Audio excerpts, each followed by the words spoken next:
ಚಾನಲ್ಗೆ ಸ್ವಾಗತ. ಶಾಲೆಯ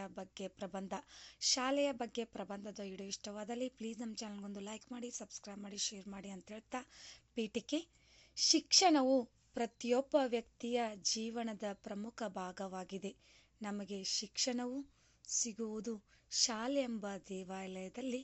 ಶಾಲೆ ಎಂದರೆ ನಾವು ಶಿಕ್ಷಣ ಪಡೆಯುವ ಸುಂದರ ಸ್ಥಳ. ಶಾಲೆಯನ್ನು ಜ್ಞಾನದ ದೇವಾಲಯ ಎಂದು ಕರೆಯುತ್ತೇವೆ. ಶಿಕ್ಷಣವು ಪ್ರತಿಯೊಬ್ಬ ವ್ಯಕ್ತಿಯ ಜೀವನದ ಪ್ರಮುಖ ಭಾಗವಾಗಿದೆ. ನಮಗೆ ಶಿಕ್ಷಣವು ಸಿಗೋದು ಶಾಲೆ ಎಂಬ ದೇವಾಲಯದಲ್ಲಿ. ಶಾಲೆ ಎಂದರೆ ನಾವು ಶಿಕ್ಷಣ ಪಡೆಯುವ ಸುಂದರ ಸ್ಥಳ. ಶಾಲೆಯನ್ನು ಜ್ಞಾನದ ದೇವಾಲಯ ಎಂದು ಕರೆಯುತ್ತೇವೆ. ವಿವರಣೆ: ನನ್ನ ಶಾಲೆಯು ತುಂಬ ಸುಂದರವಾಗಿದೆ. ನನ್ನ ಶಾಲೆಯು ತುಂಬ ಸುಂದರವಾಗಿದೆ. ನನ್ನ ಶಾಲೆಯಲ್ಲಿ ಒಳ್ಳೆಯ ಶಿಕ್ಷಕರಿದ್ದಾರೆ. ನನ್ನ ಶಾಲೆಯಲ್ಲಿ ಒಳ್ಳೆಯ ಶಿಕ್ಷಕರಿದ್ದಾರೆ. ನನ್ನ ಶಾಲೆಯಲ್ಲಿ ಆಟದ ಮೈದಾನ, ಸುತ್ತಲೂ ಗಿಡಮರಗಳು, ತಂಪಾದ ಗಾಳಿ, ದೊಡ್ಡ ದೊಡ್ಡ ಕೊಠಡಿಗಳು ಇವೆ. ನನ್ನ ಶಾಲೆಯಲ್ಲಿ ಆಟದ ಮೈದಾನ, ಸುತ್ತಲ ಗಿಡಮರಗಳು, ತಂಪಾದ ಗಾಳಿ, ದೊಡ್ಡ ದೊಡ್ಡ ಕೊಠಡಿಗಳು ಇವೆ. ನಾನು ನನ್ನ ಶಾಲೆಯಲ್ಲಿ 8ನೇ ತರಗತಿಯಲ್ಲಿ ಓದುತ್ತಿದ್ದೇನೆ. ಹಾಗೆಯೇ ನನ್ನ ಶಾಲೆಯಲ್ಲಿ ನಾನು ಕಳೆಯುವ ಪ್ರತಿ ಕ್ಷಣವನ್ನು ಪ್ರೀತಿಸುತ್ತೇನೆ. ನಾನು ನನ್ನ ಶಾಲೆಯಲ್ಲಿ ಕಳೆಯುವ ಪ್ರತಿ ಕ್ಷಣವನ್ನು ಪ್ರೀತಿಸುತ್ತೇನೆ. ನನ್ನ ಮನೆ ನನಗೆ ಮೊದಲನೇ ಮನೆಯಾದರೆ ನನ್ನ ಶಾಲೆ ನನ್ನ 2ನೇ ಮನೆಯಾಗಿದೆ.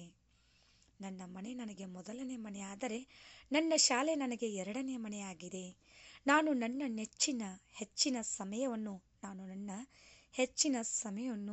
ನಾನು ನನ್ನ ಶಾಲೆಯಲ್ಲಿ ಕಳೆಯುತ್ತೇನೆ. ನಾನು ನನ್ನ ಶಾಲೆಯಲ್ಲಿ ಕಳೆಯುತ್ತೇನೆ. ಉಪಸಂಹಾರ: ನನ್ನ ಶಾಲೆಯು ತುಂಬ ಸುಂದರ. ನನ್ನ ಶಾಲೆಯು ತುಂಬ ಸುಂದರ. ಭೂಮಿಯ ಮೇಲಿನ ಸ್ವರ್ಗದಂತೆ. ನನ್ನ ಶಾಲೆಯು ತುಂಬ ಸುಂದರ. ಭೂಮಿಯ ಮೇಲಿನ ಸ್ವರ್ಗದಂತೆ. ನನ್ನ ಶಿಕ್ಷಕರ ತಂದೆ ತಾಯಿಯಂತೆ. ನಿಜವಾದ ಸ್ವರ್ಗವೆಂದರೆ ಅದು ನನ್ನ ಶಾಲೆ. ಮುದ್ದಾದ ಸ್ನೇಹಿತರು, ಪ್ರೀತಿ ಮಾಡುವ ಶಿಕ್ಷಕರು, ಅದು ನನ್ನ ಶಾಲೆಯಲ್ಲಿ. ನನ್ನ ಶಾಲೆ ನನ್ನ ಹೆಮ್ಮೆ. ಉಪಸಂಹಾರ ನೋಡಿ: ನನ್ನ ಶಾಲೆಯು ತುಂಬ ಸುಂದರ. ಭೂಮಿಯ ಮೇಲಿನ ಸ್ವರ್ಗದಂತೆ. ನನ್ನ ಶಿಕ್ಷಕರು ತಂದೆ ತಾಯಿಯಂತೆ. ನಿಜವಾದ ಸ್ವರ್ಗವೆಂದರೆ ಅದು ನನ್ನ ಶಾಲೆ.